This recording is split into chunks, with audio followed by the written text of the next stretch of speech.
I want to show the beautiful art we have here in the Albert Walk. I've always liked it. I always thought it'd be kind of lovely to have a little spot like this in Greystones. Now we should say with Temptress, it's on this weekend on Saturday night. Incredible reviews. I know it's sort of exquisitely written, beautifully directed. It's dark, it's twisted. It did strike me. You're making art. Yeah, I suppose it is. Well, I hope confess. It's guilty as charged. I think I hope it's art that entertains. Right. I mean, I think when people go to the theatre, they should be in trance. They should be taken out of the world. But I also think they should be shaken up. Right. I think that's part of the deal, that you get to see things maybe. Right. In a new light. Hopefully, that's the aim of it anyway. Well, we should, before we get into the play itself, now you've won awards and Maxine in 2011 and the Sylvia. I know that with the Sylvia, like one critic said that it was unlike any other Irish contemporary play. It feels new. I mean, that's a challenge really in itself, is just to reinvent any kind of tradition, because you're always, as an artist, looking to make something your own. But as you say, you've got to hit the audience with a certain amount of entertainment and a certain amount of engagement. But what a wonderful thing if you can twist it. And I'm guessing that's part of your kick, is that it's not obvious, it's not too straightforward. Yeah, I mean, I like that kind of story myself, if I go to a play or a film or a novel or whatever, that sort of changes the rules. So you're into a territory where you're almost like learning to read again, or learning to listen again. Right. You know what I mean? Yeah. What's going on here? And gradually the rules become clear. Not the rules, but the laws governing that world, or the reality of that world. Yeah. And I suppose I kind of write about sort of slightly parallel worlds. I mean, they seem to be very rooted in the day to day. There will be references to what's going on in the world, but then there's stuff that's going on that you will never have encountered. Hopefully, in real life. So the Sylvia was like that. I kind of stumbled into it with the Sylvia because I'd never actually written a play. I'd written Maxine, which is a Simmer type of play, and I hadn't written any plays before that, and I kind of just stumbled into this way of writing them, really. Had you already been winning awards for your short stories, or was that simultaneous? That was... Well, they've been shortlisted. They win awards. Right. Shortlisted. Awards, yeah. But that Hennessy and big recognition, really. They weren't. Yeah, I think the fiction is probably more conventional. For some reason, there's something about plays that brings out a weirdness. Okay. A realism, hopefully, and a weirdness that you get both in the same area. So the texture is kind of different to other stuff you might see. And I think with this one, with Temptress, it kind of grew out of the fact that I'd written plays for kids before. I'd been teaching in a primary school, and I'd written plays for 5th class. Right. And, they're kind of crazy sort of plays. So I let that kind of play into this one. Okay. So the world is quite playful as well as serious. Right. And it's kind of got that kind of sort of mad stuff you get in children's theatre. Nice. And we're all kids, really. We all like those sort of...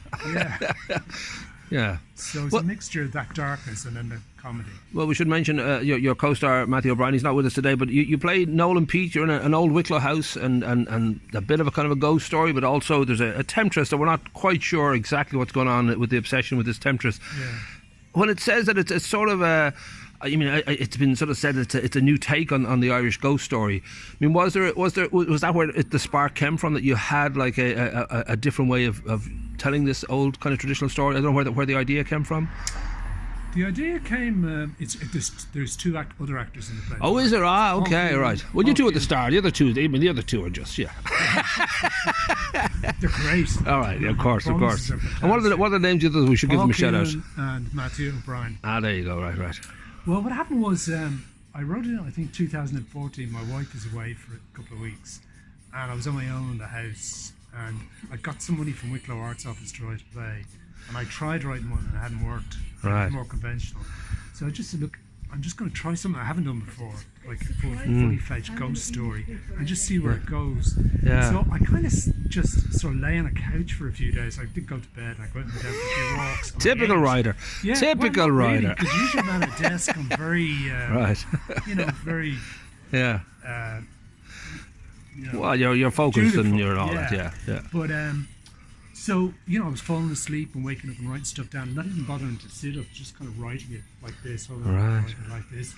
And I also did it in a very casual way because I wrote it around the margins of the previous play I'd had produced. So there was no pressure on it. And I just said, go with it. Right. So that's how it ended up going into that territory. As for ghosts, people keep saying to me, why am I writing about ghosts?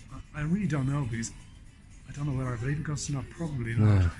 But I don't have a huge interest in horror fiction. Right. It's horror films, yeah, grand. Yeah. But I think it's more a sense of this other world. I think we all sense this around us now, to be honest with you, that there are hidden worlds in Ireland, elsewhere. Yeah. There are things going on. Like Newtown.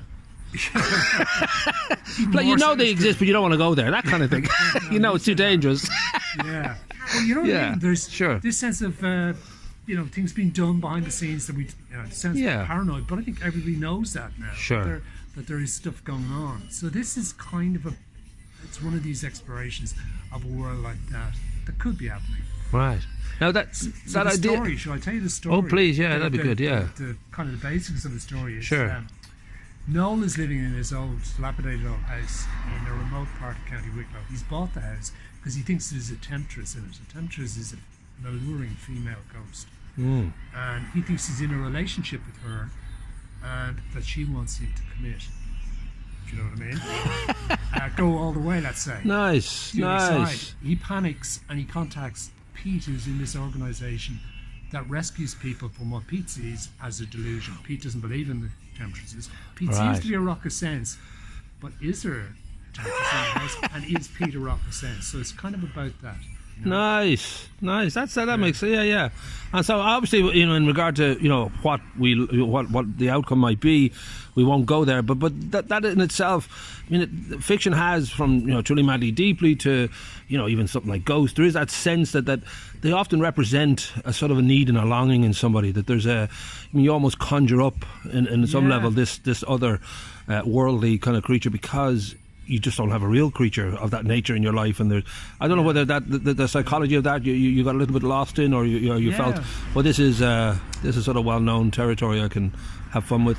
Yeah, well, it was kind of more the latter, maybe. It's like, you know, I've had a number of people tell me what it's about. What it's about, I'm not too sure. I just, like I said, I didn't set out with a theme. There are a lot of plays written now, like with a kind of thesis behind them.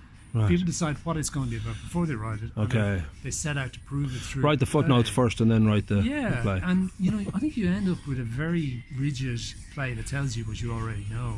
You know what I mean? Sure. And I think if you know it, why write about it? I mean, I think a play is an exploration as much for the writer and the actors and the director and the audience, you know, that it's alive there in front of you.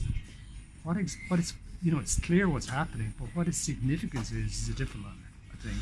And, you know, I like those kind of plays where you think, what's he getting at there? What's she getting at? You know, I think it's about such and such. I mean, I've had such a range of interpretations. You know. Well, as much as Irish people like to sort of give their particular take on the world and what's going on exactly, I mean, I do believe that the ghost story just seems to be associated with Ireland in particular, because of our, you know, great big deep history and that sense that we do come from almost, you know, mythical, you know, mystical kind of beginnings. I mean, is it something you think still is, you know, I'm guessing people from abroad still associate our country with a certain amount of that myths and folk tales and possible, you know, possible temptresses in the woods and in the wardrobe and who knows where. I think it is, isn't it? It's like there's some. I think on the one hand we're an incredibly materialistic people, right? As you see, like as we saw during the boom, and as we're seeing again now. Well, you know, we've got this other side to us, which is just, you know, otherworldly. Right. I know it's cliche, but you know, I think we've got both. Equally strong. And the spark between is always good. I think when you have opposing kind of any kind of opposing, you know, forces will tend to create, you know, some kind of interesting spark in between. And this is a kind of a play about money as well. It's about money and it's about property, you know, to an extent. So got that in it too. Well, there's all, especially in Greystones now, everything it's all about location and all that. And if you can add a free Temptress into the bargain, that can put the value up at least 20%. Yeah, it can be these are really better than a swimming pool, better than a swimming pool and a tennis court. That. Yeah, absolutely. So just to wrap up now, your own career now. You've been, as I said, very successful in both with the short stories and the plays. And when I say that, I know that it's a tough world. It's not like you're a millionaire or that you're suddenly kind of able to demand great fees. I mean, is it something that you can sort of see where the origins of that came from in you? Was it a teenage thing? Was it something you fell into while daydreaming on a couch? Or yeah, it was a teenage thing. Right. Tried to be in bands. Discovered I couldn't sing. Unfortunately, I discovered that in front of a load of people. It wasn't the best place to find out. Right. So when I was in college, I wrote some stories, got them published, went on from there, and started writing the play. I got some money to write it from the Arts Council to write a novel, and I took a break, and that's how I started writing plays. And then one was done. The Sylvia was done in Italy.